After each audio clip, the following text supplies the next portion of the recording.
The thing was is the desert is moving like earthquake. The handful of Israelis defending the 125-mile front are caught off guard and quickly overwhelmed.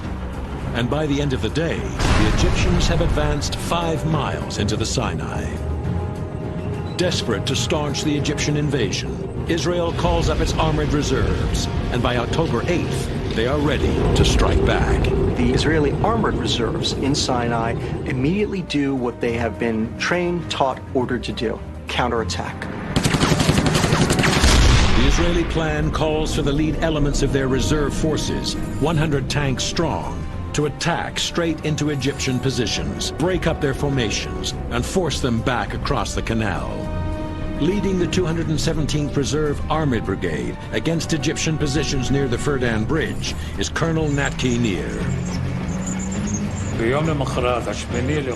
The next day, on the 8th, I received an order to move southward and to attack.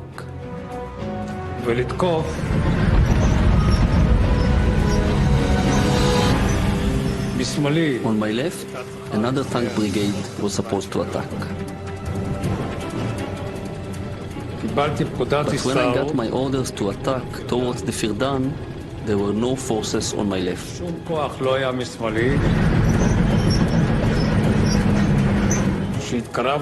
When we approached to about 650 yards from the direction of the canal, we encountered an inferno of shelling.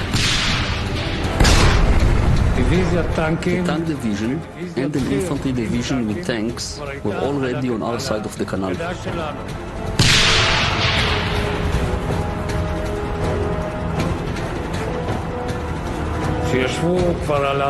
They sat on our sand ramparts, on our side of the canal, and hunted us.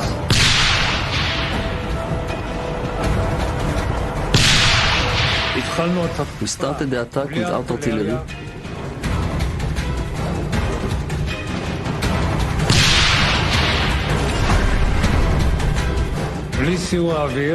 Without air support, and the whole attack depended on tanks.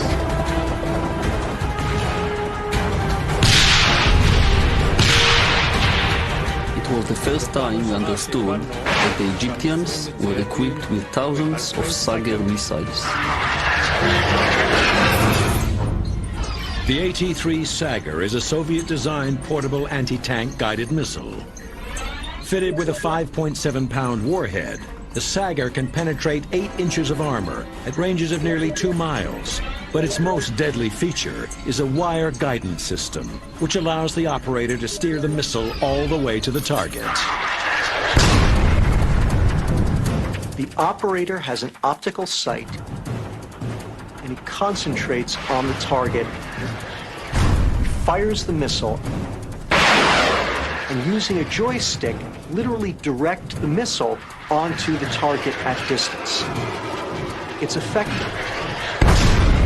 And it allows Egyptian Sager operators to fire volleys of missiles with a fairly good hit rate. So that the small numbers of Israeli tanks that are charging at them wind up suffering heavy casualties, much heavier than they had ever expected. My battalion faced mainly Sager missiles.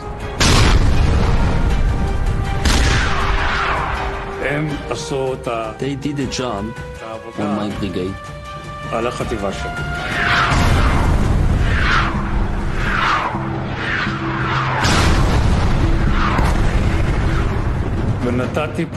I gave an order to retreat. This is the only time in my life that I gave such an order.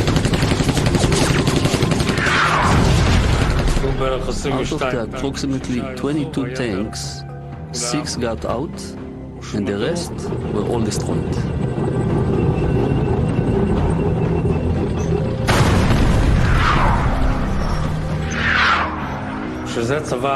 This was a different army.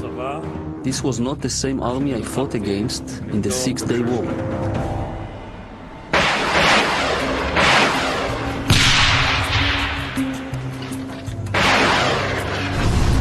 They crushed the Israeli counterattack on October 8th, crushed it completely.